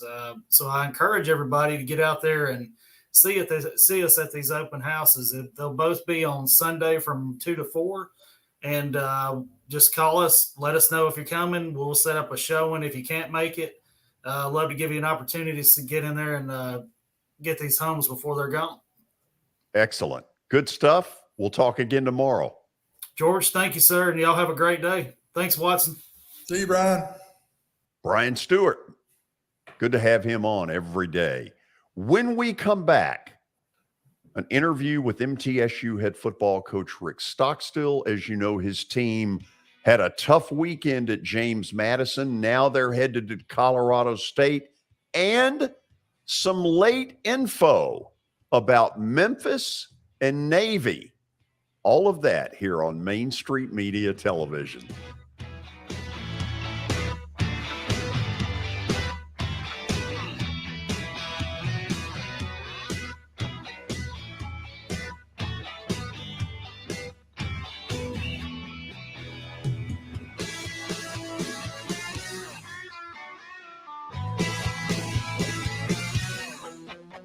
Serving Williamson and surrounding counties, Bone and Joint Institute of Tennessee offers comprehensive orthopedic care with 16 subspecialized physicians. Our practice provides high-tech care with a hometown touch. We offer physician clinics, physical and occupational therapy, advanced imaging, and surgical services, including interventional procedures. Call us at 615-791-2630. We're Bone and Joint Institute of Tennessee. High-tech care with a hometown touch.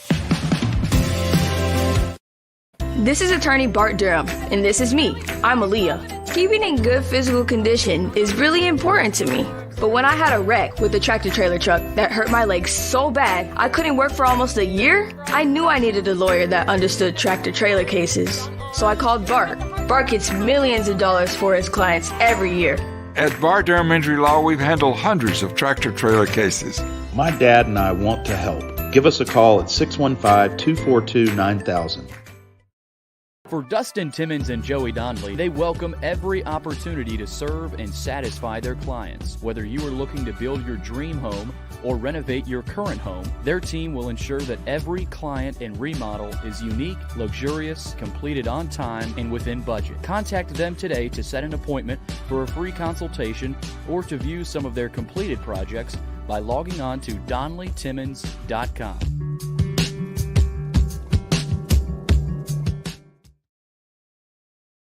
Jody Jones Dentistry can handle all your dental needs, from the basics to cosmetic procedures.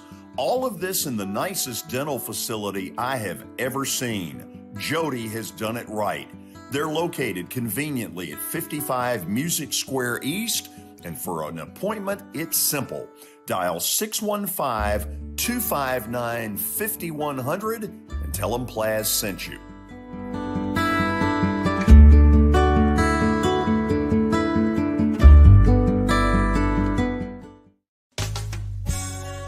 I'm Bart Durham. I was sworn in as a lawyer in 1963, and I've been working as a lawyer since then. We're a firm that does exclusively personal injury, a lot of tractor trailer crashes. Insurance companies will open up their checkbooks when you force them to. We have systems that work. We get the most money for our clients in the shortest amount of time. I'm Blair Durham. My dad and I want to help. Give us a call at 615-242-9000. Hi, this is Melissa Hoisington, Regional Crisis Director from Volunteer Behavioral Health. Disasters can affect everything in your life, including your emotional health. Help is available during these uncertain times. The Tennessee Recovery Project is a free, supportive resource for adults and children who have experienced the effects of natural or human-caused disasters. Specialists are available for counseling by phone or in person. For free, confidential service, please call 833-988-8888 954-2424. The hotline is open 7 days a week, 7 a.m. to 9 p.m. Move forward with the help from the Tennessee Recovery Project.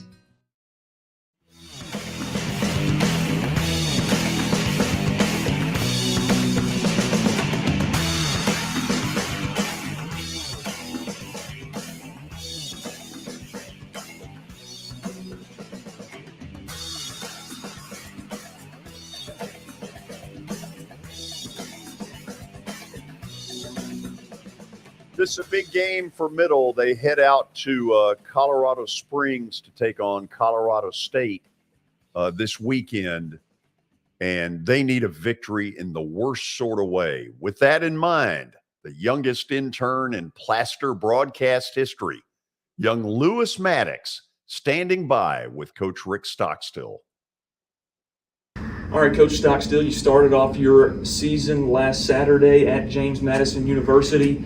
Obviously not the start you wanted for your team. Kind of give your overview of the Blue Raiders' performance this past Saturday against the Dukes.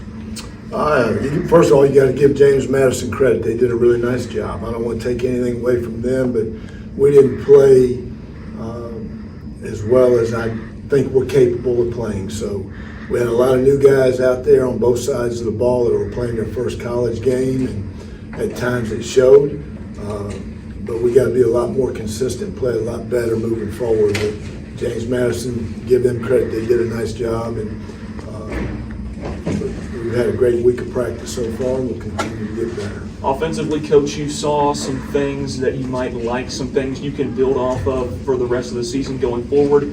You also saw some struggles at times, in more particular, an offensive line group that had some struggles, and that's also a group with a lot of new faces on it. Talk about that unit a little bit, and if we can see, maybe if we see anything different in week 2.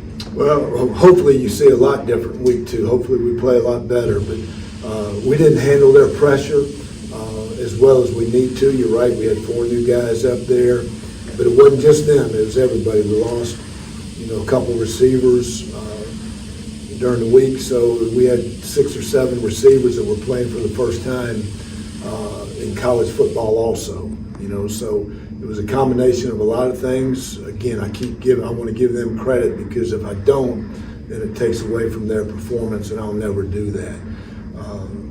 But we've got to play better, we got to play more consistent. We did some things that were uncharacteristic of what we had shown during August. And we've got to make sure we correct those mistakes and play better this week. Absolutely. Now over to the other side of the ball, sticking with the same kind of story, some inexperience. I think a lot of people knew coming into this season that the front 4 of that group would kind of be the leader and the anchor of the defensive side of the ball for you guys. The back 7, there's a lot of new faces. Kind of talk about those guys, a few of those guys a little bit, and how they fared week 1. Yeah, we rolled 3 new starting linebackers out there. 3 of the 4 people in the secondary were new, so 6 of the back 7 guys were new guys, and we gave up too many explosion plays. We've got to do a better job of defending the deep ball. We got to get it knocked down, but again, give them credit, they made plays. But I thought our front did a really nice job. They were consistent, they made plays. Ferg had a blocked field goal there, and then a deflection, a PBU, broke up a pass, had a sack. Marley Cook, Zaylen Wood, all those guys, Jordan Branch, J.K. White, all those guys played really well and very consistent up front. Yeah, and Coach, there was a lot of excitement going into that week 1 game, a lot of preparation beforehand. You had the entire offseason before, and to come away with not the result you wanted. How do you get your team over a hump like that? How do you get yourself over a hump like that and get focused for Colorado State? It's a marathon. It's not a sprint. And college football season is a long time. And you gotta, there's going to be adversity that you face, and you got to be able to be a man and overcome it. Go to work every day, and things aren't going to go your way every day. And when they don't go your way, that's when you've got to, have great leadership, great toughness, mental toughness, physical toughness to improve and get better. That's what we'll do, what we've done this week. Sure. Coach, now looking ahead to week 2, you've got Colorado State. You'll be traveling a good distance to play a competitive and improving Colorado State team, a team that had a similar week 1 to you guys, a loss on the road. What concerns you the most about the Rams? Well, yeah, it's going to be a tough trip one. You know, it's a 3-hour flight, two different time zones that you're going to. You know, so that part of it from a physical standpoint, we got to be prepared for that the best we can, the altitude and all that kind of stuff. So we got to prepare ourselves physically, you know, from a hydration standpoint. It's about all we can do in preparing for it. So, but, you know, they opened up with Michigan, and we did that a couple years ago, so I know the challenge that they had. But it's a completely different team from last year. They've got 7 transfer starters on offense. 5 of them came from Nevada, so they're very familiar with that offensive system. They got 5 starters on defense that are transfers, and then they got a transfer punter from Nevada as well. So it's a different team that would finish last year, and very athletic. Their defensive ends, 42 and 2, are very disruptive. They're athletic. Have good speed and quickness, and then they got 2 corners that are really talented. Their linebacker can run, you know, so it's a fast team, and I expect them to probably spread us out offensively and, you know, throw the ball all over the park. You know, they're going to match up better against us than what they did against Michigan, you know, so I think it's their first home game, so it's a tough road ahead, but, you know, we're excited about the opportunity. And you did mention the elevation change. Do you have any plan to get your players acclimated other than just hydration, or is? I mean, that's about all you do. We're not going to, you know, build a mountain or anything like that around here, but, you know, the old saying is the NFL, when they go to places like that, they go a couple, 3 days early to try to get acclimated to it, but we can't do that. So the only thing we can do is hydrate. You know, it's a 3-hour flight. You know, is flying how you dehydrate just from being, you know, on an airplane. So 3 hours, we got to do a good job. Started that, you know, last week, overemphasizing the hydration part of it. So trying to prepare our bodies the best we can. Coach, you just mentioned a couple minutes ago it's a marathon, not a sprint, and this is just another opportunity for your Blue Raiders to prove themselves here in week 2. You guys have got to be excited, right? Oh yeah, I mean, we stubbed our toe. You know, the season's not over. We still, you know, we got to tee it up every week and play. And like I said last week, you only get so many opportunities. You got to take advantage of every one you got, or every one you get. And but I like our team. I like the leadership of our team, the character of our team, and we'll continue to work and get better and try to bring these young guys along. Coach, we appreciate the time once again. Good luck this Saturday against the Rams, and we'll catch up with you again next week. Back to George. Okay, Lewis Watson, let's talk a little bit. After a team gets ripped, and they got ripped pretty good, give me 30 seconds on what a coach tries to do to get them back.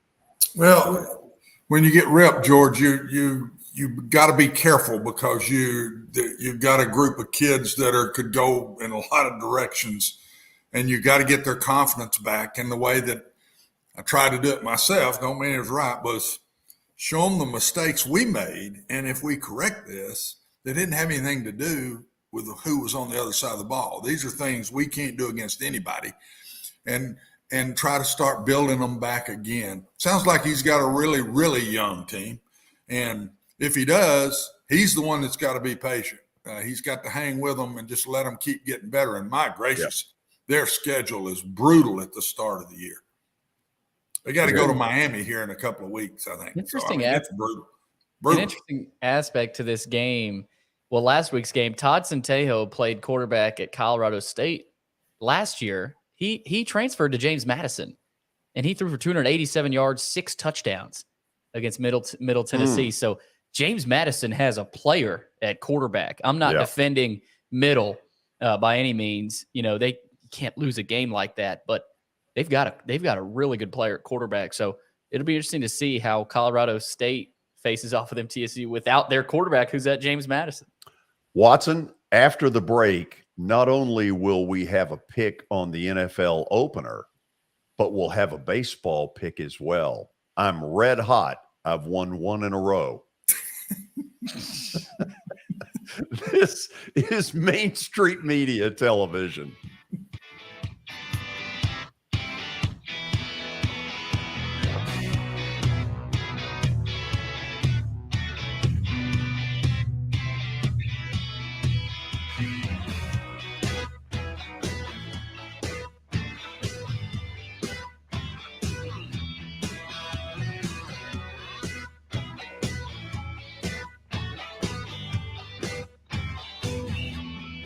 This is attorney Bart Durham, and this is me. I'm Aaliyah. Keeping in good physical condition is really important to me. But when I had a wreck with a tractor trailer truck that hurt my legs so bad I couldn't work for almost a year, I knew I needed a lawyer that understood tractor trailer cases. So I called Bart. Bart gets millions of dollars for his clients every year. At Bart Durham Injury Law, we've handled hundreds of tractor trailer cases.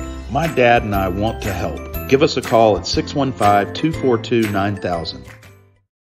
Do you love bacon? I mean, do you really love bacon? Who doesn't, right? The 3rd annual Murfreesboro Bacon Fest is coming up Saturday, September 10th. Admission and parking are free. The Bacon Festival will feature live music, food, and craft vendors. And did I say bacon? You can ride a mechanical hog ride, visit the Kids Zone with free inflatables. There will also be hourly raffles with great prizes and an opportunity to purchase Bacon Festival merchandise. And did I say bacon? Yeah. There will even be a bacon eating contest. Visit the 3rd annual Murfreesboro Bacon Festival Facebook page for all the details. Jody Jones Dentistry can handle all your dental needs, from the basics to cosmetic procedures. All of this in the nicest dental facility I have ever seen. Jody has done it right. They're located conveniently at 55 Music Square East, and for an appointment, it's simple. Dial 615-259-5100 and tell them Plaz sent you.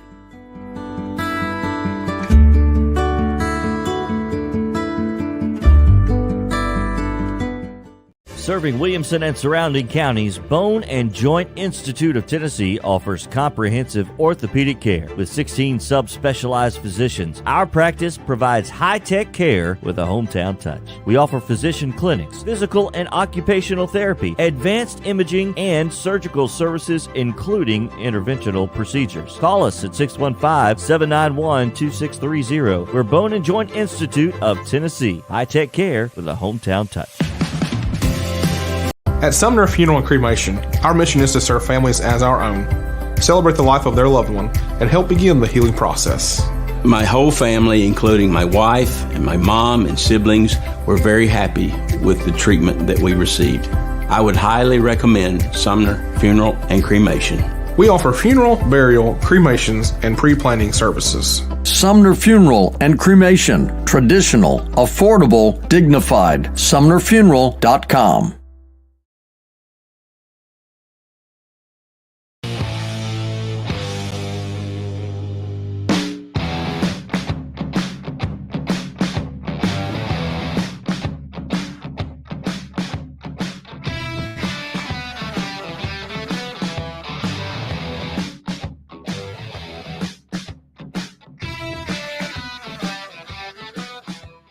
Oh, yeah, it's time for Plaster's Bet of the Day, powered by Bart Durham Injury Law. Since 1975, Bart Durham has aggressively protected the rights of a broad range of victims of car accidents and personal injury in both Tennessee and Kentucky. If you, too, have seen your life interrupted by an injury on a highway, in a hospital, or at your workplace, you should let their attorneys do the work fighting for the full financial compensation that you need.